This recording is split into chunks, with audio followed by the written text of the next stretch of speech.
Salve, salve família, bom dia, boa tarde, boa noite. Nesse climinha chuvoso, você achou que não fosse ter vídeo novo essa semana, né? Estamos aqui para mais um dia de leitura e discussão.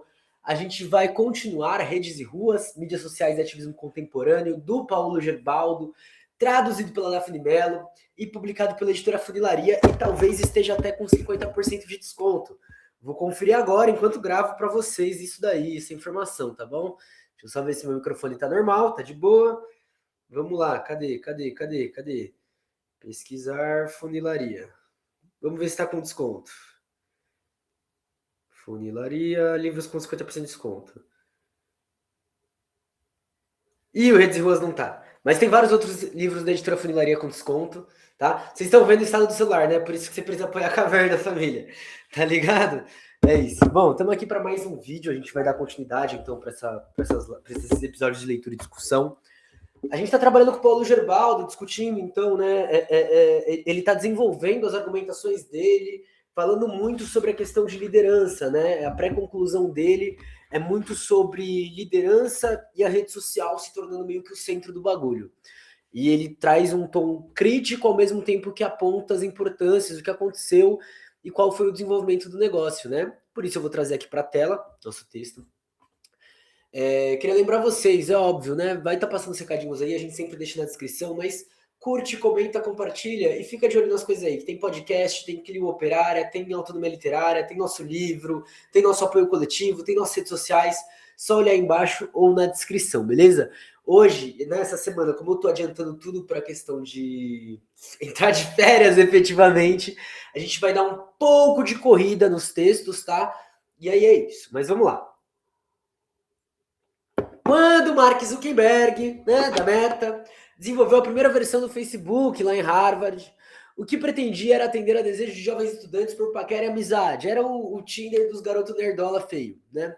Diferente dos nerdola daqui, né? Porque se você for ver, os nerdola daqui é tudo bonito igual eu, né? Amém? As nerdola daqui é tudo bonito igual eu também. E lá não, né? Lá eles são estranhos. É isso. Não, tô brincando, é só porque eles são norte-americano branco, né? Aí eu tenho que falar mal.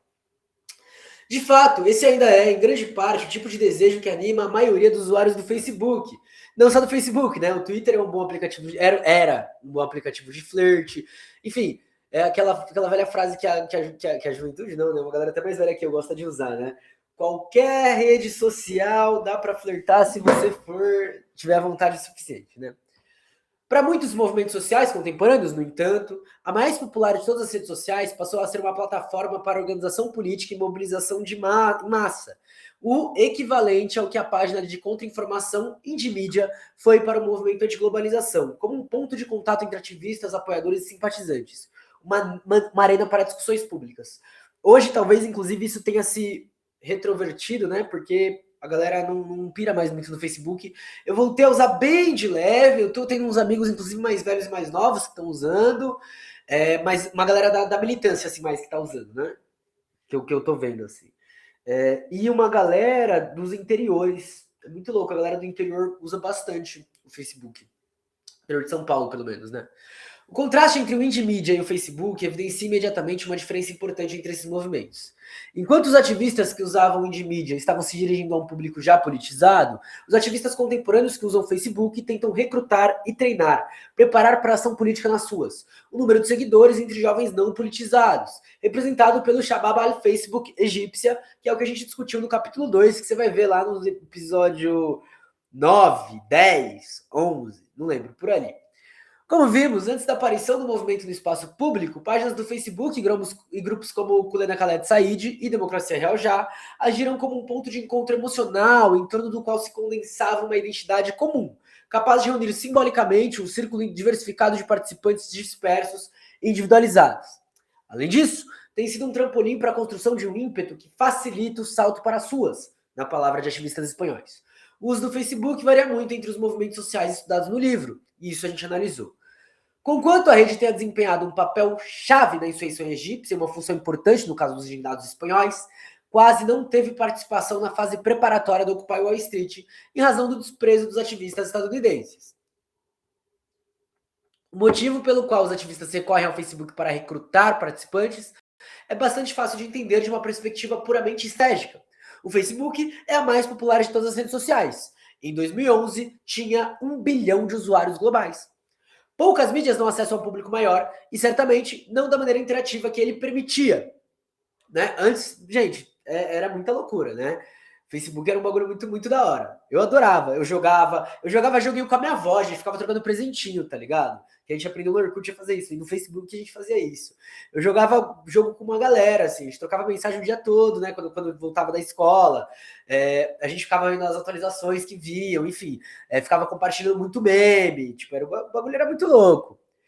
Nos Estados Unidos, 42% dos adultos estavam no Facebook em 2011, enquanto na Espanha a taxa de penetração era de 33,5%.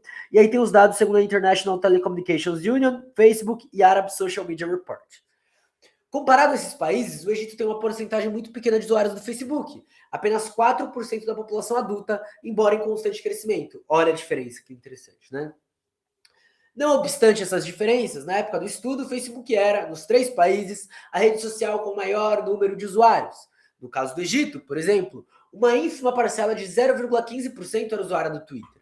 Assim, ao usar o Facebook como base para seus esforços de mobilização, os ativistas estavam concentrados na única rede que poderia alcançar o maior número de usuários. E óbvio, isso forçou eles a terem que ir para as ruas para chamar para a mobilização, não só na ocupação, né? Mas nesse aquecimento, nesse esquema. A popularidade conquistada pela rede como plataforma de recrutamento, no entanto, não se limita ao tamanho de sua base de usuários. Indiscutivelmente, o que torna esse meio tão eficaz para atrair pessoas, incluindo aquelas sem experiência anterior de participação política, é o fato de permitir que os ativistas acessem as redes locais reais das pessoas. Em geral, o Facebook é usado para mediar o relacionamento e engajamento com uma comunidade local de amigos e conhecidos.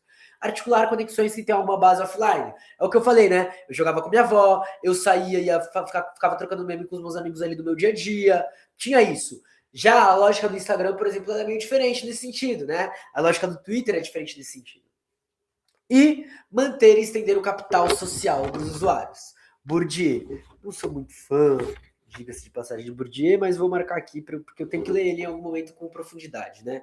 Eu evitei todas as matérias bourdieusianas da USP, inclusive. De fato, muitos daqueles com quem meus entrevistados interagiram no Facebook eram amigos reais ou conhecidos próximos, em vez de amigos do Facebook. Assim, Malcolm Gladwell se equivoca em parte ao afirmar que as mídias sociais permitem apenas a construção de laços fracos, ou pelo menos está errado quanto ao tipo de interação em que as pessoas se engajam no Facebook. É óbvio, né? E aí tem que analisar um pouco o que é isso no momento que ele está falando, quais foram as atualizações das plataformas e da utilização das mídias sociais já em um nível muito mais geral, né? Num nível realmente de cultura política ensinada pelas próprias redes sociais.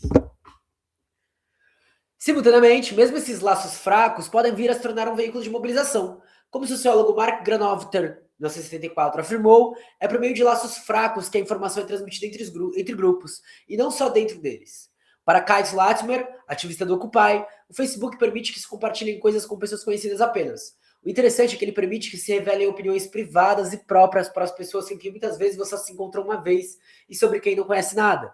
Assim, por exemplo, das 2.000 pessoas que sou amigo no Facebook, tem um relacionamento próximo com 20 delas, talvez 30 com sorte. Mas é isso, são pessoas que geralmente você encontrou na vida, né? Foi notável que muitas das pessoas que entrevistei no Egito e na Tunísia, em menor escala na Espanha e nos Estados Unidos, tenham ido a primeiras manifestações por si mesmas. Fátima Higg, ativista tunisiana de 24 anos, lembra que em 14 de janeiro, o dia dos protestos decisivos na capital, foi sozinha porque nenhum dos meus amigos chegava. Enfim, isso é uma coisa que a gente está voltando a fazer, inclusive. Eu tenho essa brisa, assim, quando eu penso na pandemia, né? De que agora a gente está dando essa virada de chave do que foi a pandemia. Pelo menos de uma perspectiva pessoal e local, assim, né? Tá tendo essa virada aí. Para Fátima, como para outros entrevistados, a mera interação declarada de se fazer presente e proferida por muitos nas páginas revolucionárias do Facebook de que ela participava parecia suficiente para convencê-la a aparecer. No seu caso, foi também porque sentiu que todos os tunisianos eram meus irmãos. Eu não precisava estar com meus amigos, eu não estava com medo. O Facebook passou a ser, para ela, um termômetro do humor da nação, em vez de um mero canal para interagir com as amigas. O uso do Facebook como ferramenta de mobilização reflete as possibilidades tecnológicas desse meio e as formas peculiares de apropriação que os ativistas criaram, transformando-o em um símbolo de entretenimento corporativo numa ferramenta de resistência. Desnecessário dizer que esse processo não foi sem atritos. Os ativistas tiveram de enfrentar repetidas censuras por parte desse serviço corporativo, como o fechamento de página e de contas. Algo que permanece até hoje, gente. A gente é um pouco disso que eu falo, assim, tipo, eu entendo o esforço que a gente faz, mas talvez a gente esteja fazendo esforço demais para algo que 24 anos atrás já acontecia. Além disso, precisavam inventar novas formas de engajamento comunicativo adaptado aos meios de interação permitidos na rede. Isso tem sido visível nas imagens e nas linguagens adotadas pelos ativistas ao usar esse recurso e para penetrar em sua audiência. Acima de tudo, o Facebook é um meio que privilegia material visual, fotos, vídeos e curtidas.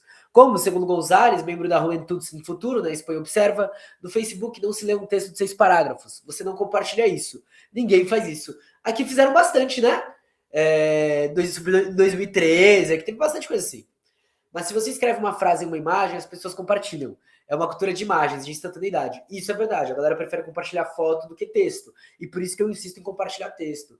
Vocês vão ver, né? É um pouco da brisa que eu estava, inclusive, pensando aqui, né? O meu conteúdo, ele não é um conteúdo para hiperestimular ninguém.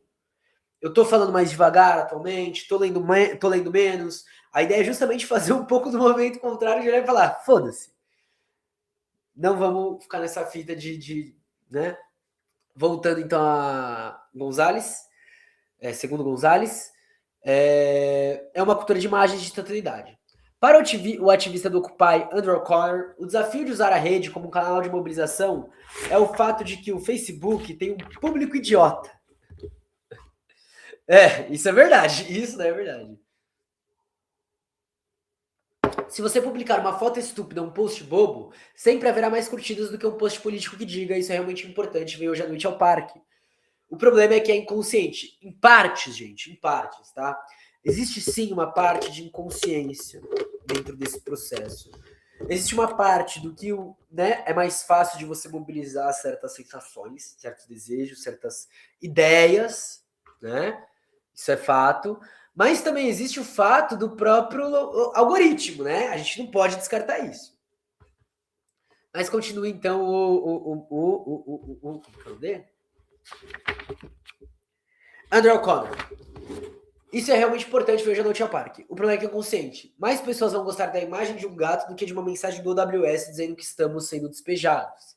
Apesar, porém, da leveza e, às vezes, da vulgaridade de seu conteúdo, é justamente esse caráter não político de massas do Facebook, junto com a amplitude de sua base de usuários, que o torna um local tão poderoso para a organização social. Ali, ativistas podem fazer conexões com outras pessoas fora da restrita comunidade ativista, pessoas que não compartilharão automaticamente de seu idealismo e compromisso. Como Ethan Zuckerman afirmou em sua própria teoria do gato fofo das mídias sociais, ainda que a Web 2.0 tenha sido projetada para compartilhar fotos de gatos engraçados, isso não significa que não seja adequada para o ativismo.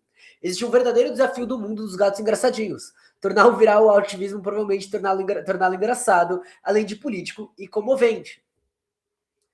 Uma coisa que talvez na Web 2.0 funcionasse, hoje a gente vê que é muito mais fácil você, por exemplo, gerar um vídeo ultraconservador por IA, né? E ele vai bombar, ele vai ser entregue. Como os movimentos inclusive o governo Lula está usando gatinhos hoje, em 2025, para fazer as propagandas, né? Com muito IA também. Como os movimentos contemporâneos devem ser populares, dada a pretensão de representar o povo, sua atuação no Facebook ao menos os força a lidar com um público que usa as redes sociais sobretudo para fins de entretenimento, e não por questões políticas. Da mesma forma, o uso de redes sociais dedicadas a ativistas, como a espanhola N-1, adotada pelo movimento dos indignados, só aumenta o risco de isolamento deles em relação à sociedade em geral, deixando-os numa bolha. Gente, não importa a rede social que você esteja, tá? Você vai estar numa bolha. Fato. Óbvio, quando os comunistas começaram a atingir 1 milhão de seguidores, isso passa a mudar um pouco as coisas. Mas, pelo menos para mim, né? E eu acho que isso foi visto. Antes do cancelamento, essa galera sofre shadow ban. O alcance é limitado. Você não pode postar tantos stories, você não pode fazer tantos posts. É uma coisa complicada. É uma dimensão complicada. E a interação dessa galera não significa que a galera está integrada na coisa. Integração digital e virtual é uma coisa, participação é outra, né? São coisas separadas. Em segundo lugar, no Facebook, os ativistas recorreram à linguagem informal e íntima que caracteriza a comunicação entre os usuários. Como vimos nos capítulos anteriores, ativistas como El Goni e Fábio Gandara criaram interações emocionalmente carregadas com seu público para sustentar um processo de identificação coletiva entre pessoas que compartilham um sentido comum de vitimização diante de um sistema de poder injusto. As identidades construídas nas páginas do Facebook foram caracterizadas por essa profunda abrangência que Ernesto Laclau considera uma característica dos movimentos populistas. Enfim, Laclau até populistas. No caso da página Colenda Khaled Said, foi a figura do próprio Khaled Said que constituiu um ponto nodal no processo de identificação, né, o ponto nodal inicial.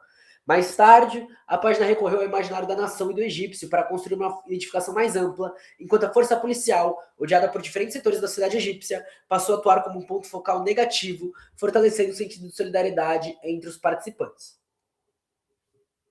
Da mesma forma, como no caso da democracia real já, a autoidentificação com pessoas comuns e normais foi bastante flexível, o que lhe deu alguma coerência além do apelo ao imaginário da cyberdemocracia e a promessa de participação irrestrita. Foram ataques verbais vibrantes dirigidos a banqueiros e políticos.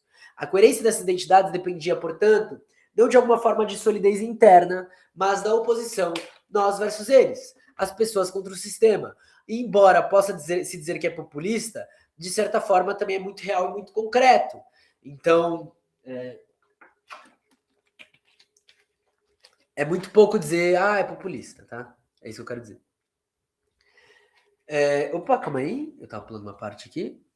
No caso do Occupy Wall Street, o processo de reconstrução da identidade popular encontrou espaço não no Facebook, mas principalmente no Tumblr, né? Naquelas imagens postadas pela galera, We Are the 99%, que ao publicar 99%, que ao publicar fotos e histórias de americanos em dificuldades, conseguiu capturar a imaginação de muitos apoiadores e simpatizantes. No Occupy, o Facebook foi inicialmente desprezado como plataforma de mobilização. Quando usado, havia poucos sinais de narrativa emocional convincente que foi tão importante no Egito e na Espanha. No entanto, também no caso do Occupy Wall Street, desde a primeira semana da ocupação, os organizadores perceberam a importância de melhorar a presença do Facebook e explorar o potencial de condensação emocional. Aqui também a identidade do 99% foi caracterizada por uma profunda indeterminação, apesar da aparente pressão sistemática. O que lhe deu certa coesão foi, mais uma vez, a oposição ao inimigo, e nesse caso eram os financiadores de Wall Street. Além de servir, então, como um ponto de encontro emocional para a construção de uma identidade popular, o Facebook foi apropriado como trampolim para a participação em protestos. Os líderes do movimento na Espanha e no Egito, isso de novo não se aplica aos Estados Unidos, usaram o Facebook para estimular um ímpeto para os próximos protestos capazes de convencer as pessoas a irem às ruas. O fenômeno foi observado na análise de ações de Joel Gonin no Egito e Fábio Gandara e Pablo Galego na Espanha. Esses administradores ativistas do Facebook evocavam constantemente o sentimento entusiasmado de antecipação. Um sentido de urgência sobre a necessidade de ir para as ruas e um sentido de otimismo sobre a participação. A essência geral dessas mensagens é resumida por um dos posts na página da Democracia Real Já, em março, 2 meses antes do protesto, que proclamava: "Isso vai ser grande", e o bombástico: "A revolução começa no dia 15 de maio". Como Andrew O'Connor afirma, é preciso fingir entusiasmo até haver um verdadeiro entusiasmo. Da mesma forma, é um teatro, né? Vimos o esforço que o El Godin fez para combater o derrotismo de alguns membros da página, reafirmando, constantemente, sua confiança na honestidade dos usuários sobre a intenção de participar do protesto de 25 de janeiro. De fato, a questão da confiança é crucial para entender os problemas com os quais os ativistas precisam lidar no uso das mídias sociais. O psicólogo social Bert Klandermans, 1984, observou que uma das coisas que mais convence indivíduos a participar dos protestos é a impressão de que outras pessoas também participarão. Mas um dos principais problemas com a organização online é que a falta de contato pessoal pode se tornar um obstáculo à construção de confiança, dificultando a certeza dos usuários em relação às intenções de outras pessoas. De certa forma, pode-se ver a popularidade da função de contagem de confirmações nas páginas de eventos do Facebook, como uma tentativa de lidar com essa desconfiança constitutiva das interações online, transmitindo a impressão de que seremos muitos. E durante várias vezes fomos muitos, né? Naturalmente, como vimos nos diferentes estudos de caso, essas contagens quase nunca refletem o número real de pessoas que participaram das manifestações. Nos protestos no Egito, na Espanha e nos Estados Unidos, compareceram entre 10% e 50% dos que confirmaram presença no evento do Facebook. Que é um número, né? 50% tá bom. 10% nem tanto. Mas geralmente 10% de confirmação no Facebook já é muito, porque a galera confirmava muita coisa no Facebook, né? No entanto, as confirmações, com toda a sua capacidade de superestimar, dão a impressão, ou pelo menos a ilusão necessária de que existe um entusiasmo por trás do evento e de que não haverá apenas alguns poucos enfrentando forças policiais esmagadoras, né? Dá esse impulso de várias pessoas que estão em dúvida decidem sair e optam por colar, o que já é muita coisa. Família, por hoje é só. Novamente, né? Vídeos curtos, partes menores. Ainda mais aqui que ele tá dando um apanhado de tudo. E você vê, vocês estão vendo, né? Aonde tem que complementar, eu tô complementando, fazendo minhas pontuações, analisando e pensando junto. A gente se vê então amanhã para falar sobre o Twitter e concluir este capítulo, beleza? E aí só vai ficar faltando a conclusão pra gente acabar toda a leitura. Estamos acabando. É isso. Família, é nóis, muito obrigado por quem ficou até aqui. Não esquece de curtir, comentar, compartilhar, tudo aí embaixo. É nóis, até mais. Um grande beijo. Tchau!